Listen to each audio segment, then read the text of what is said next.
इस डिक्टेशन की PDF Telegram group में फ़ाइल नंबर 010 के नाम से मिल जाएगी। तो डिक्टेशन स्टार्ट करते हैं 5 सेकंड के बाद।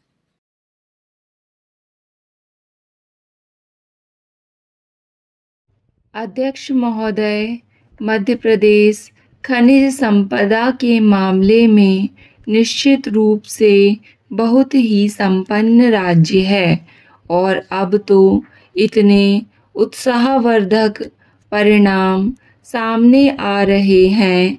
इस कारण से मध्य प्रदेश सीमेंट हब बन सकता है। हम सभी लोग भली भांति जानते थे और सीमेंट हब बनाने के लिए इन्वेस्टर्स मीट संपन्न हुई है। उसमें वे सारे उद्योगपति अब मध्य प्रदेश की ओर आकर्षित हो रहे हैं जो कभी मध्य प्रदेश से किनारा किया करते थे, लेकिन अब उन्होंने देखा कि मध्य प्रदेश में बिजली का काम हो रहा है, सड़क का काम हो रहा है और जहां ज़मीन के अंदर कच्चा माल उपलब्ध है और सरकार दोनों हाथ फैलाकर उनको बुलाकर सहयोग करने का काम कर रही है। अब सिंगरौली पावर हाउस बनने जा रहा है, इसलिए तमाम बिजली उत्पादक कंपनियों ने वहाँ पर अपना काम शुरू कर दिया है।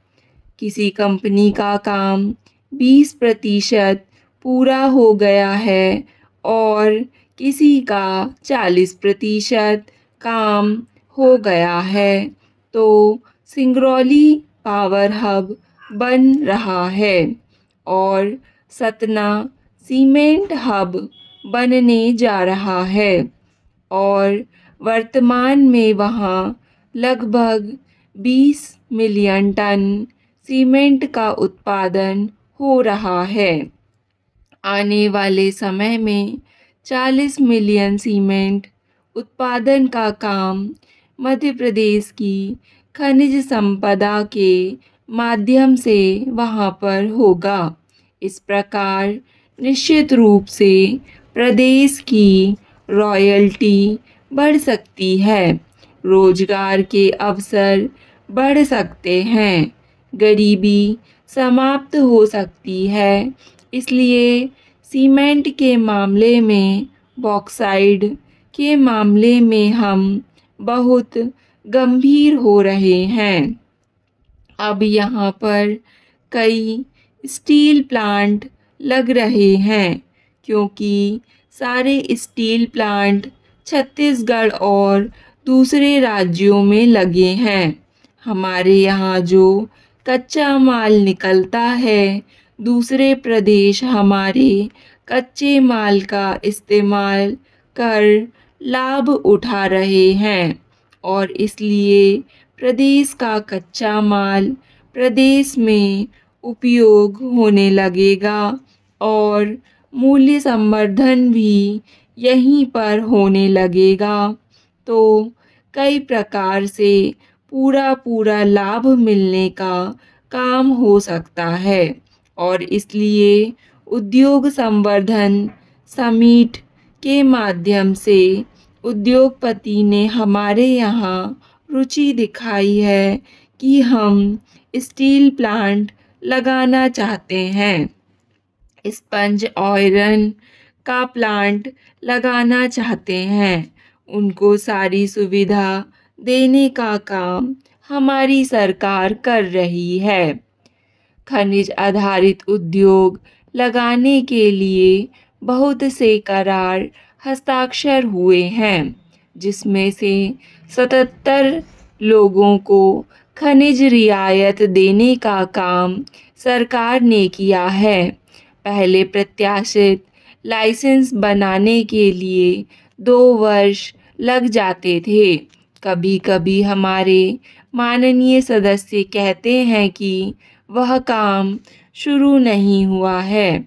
क्योंकि प्रत्याशित लाइसेंस में 2 वर्ष लगते हैं और वन निर्बाधन के प्रस्ताव भारत सरकार को भेज दिए जाते हैं।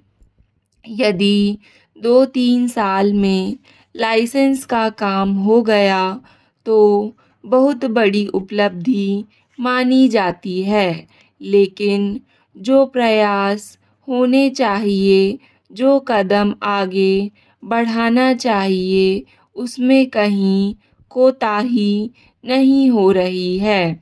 लेकिन अब उत्साहवर्धक परिणाम सामने आ रहे हैं। जहाँ तक तेल एवं प्राकृतिक गैस का सवाल है, जहाँ तक सोना, निकल, प्लेटिनम और प्लेडियम और तांबे का सवाल है, जहाँ तक हीरे का सवाल है, हीरे के मामले में तो हम लोग इस बात को कहते थे कि यदि देश में कहीं हीरा पाया जाता है तो मध्य प्रदेश के पन्ना में पाया जाता है।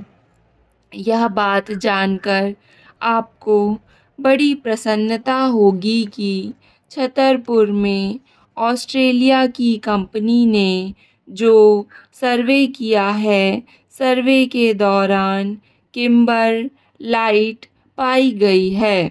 उसमें जो भंडार का अनुमान हुआ है वह पन्ना के भंडार से 30 गुना ज़्यादा हीरा पाए जाने का अनुमान है। इससे हमारा राजस्व बढ़ेगा। पिछले वर्षों में जहां 600 करोड़ रुपए का खनिज राजस्व हमको मिलता था, वहां पर हमने 1900 करोड़ रुपए इस बार का टारगेट रखा हुआ है। अभी हमारी विकास यात्रा शुरू हुई है। खनिज आधारित उद्योगों के माध्यम से प्रदेश को आर्थिक रूप से संपन्न बनाने के लिए यहाँ की गरीबी और बेरोजगारी को समाप्त करने के लिए औद्योगिक क्रांति लाने की दिशा में सरकार की इच्छा शक्ति के कारण अब विकास का विमान उड़ चुका है और निश्चित रूप से विकास का विमान गंतव्य पर ही पहुंचेगा। मेरा निवेदन है कि हमें मिलकर प्रगति करने के लिए काम करना चाहिए। माननीय उपाध्यक्ष महोदय, सभा का संघनित संस्करण होने के नाते अपने कार्य और स्वरूप में समितियां अपना विशेष महत्व रखती हैं। वे प्रचार प्रसार और दलीय पूर्वाग्रहों से दूर रहकर मौन साधक की तरह अपने अन्वेषण कार्य में लगी रहती हैं। शासन के आलोक में कार्यक्रम और योजनाओं का तटस्थ और वस्तुपरक मूल्यांकन करने वाले इन निकायों के प्रतिवेदनों को प्रायः गंभीरता से लिया जाता है। प्रशासन की भूलों, खामियों और विफलताओं पर पैनी निगाह रख कर ये जनहित की वाजिब रखवाली करती हैं।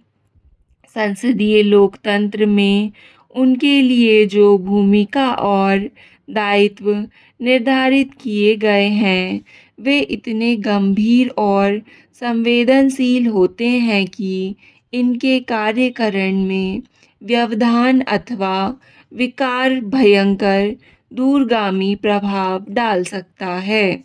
इसलिए उनकी सिफारिशों को पर्याप्त गंभीरता से लिया जाना चाहिए। इस उद्देश्य से मैंने पिछले 1 वर्ष में अपने कई प्रयास किए हैं। मैंने प्रथम बैठक को संबोधित करते हुए स्पष्ट कर दिया था कि इस प्रणाली को सुदृढ़ करना हमारी प्राथमिकता में सम्मिलित किया गया है। मैंने जुलाई 94 में शकधर समिति की सिफारिशों पर खुला विचार विमर्श करने की दृष्टि से सभापतिगण एवं वित्तीय समितियों के सदस्यों को संगोष्ठी में आमंत्रित किया था। इसमें जो निष्कर्ष उभर कर सामने आए उनके क्रियान्वयन करने के लिए अगस्त में उच्च स्तरीय बैठक बुलाई और समिति शाखाओं को सक्षम और अनुभवी अमला उपलब्ध कराया गया, जिसके अच्छे परिणाम सामने आ रहे हैं। अनेक वर्षों से लंबित कार्य को पूरा करने में उन्हें जहां सफलता मिली, वहीं परीक्षण से संबंधित जटिल मुद्दे हाथ में लिए जा रहे हैं। अभियान के तौर पर कामकाज में सुधार संबंधी काम जारी है। केवल आपका सक्रिय सहयोग अपेक्षित है। प्रशासन पर कार्यपालिका और कार्यपालिका पर विधायक की पकड़ और अधिक कारगर ढंग से बन सके, इस लिहाज से विषय समितियों के गठन की आवश्यकता है। इस बारे में सैद्धांतिक सहमति बन चुकी है। अंत में मैं विभिन्न सदस्यों से यह अपेक्षा करता हूँ कि वे अपने कर्तव्यों की पूरी क्षमता से निभाएं और इस दिशा में गतिरोध महसूस होने पर अपने आप महत्वपूर्ण सुझाव दें। हम सर्वदलीय बैठक बुलाकर आपके महत्वपूर्ण सुझाव को विचार विमर्श के माध्यम से दूर करने का प्रयास करेंगे। समिति प्रणाली के सतत व्यवहार से यह परिलक्षित हुआ है तो कहीं अंशतः अपने प्रयोजनों में निष्फल भी हुई है। लोकतंत्र में सरकार जनता के माध्यम से चुनी जाती है। स्टॉप। डिक्टेशन पसंद आए तो वीडियो को लाइक तथा चैनल को सब्सक्राइब ज़रूर करें।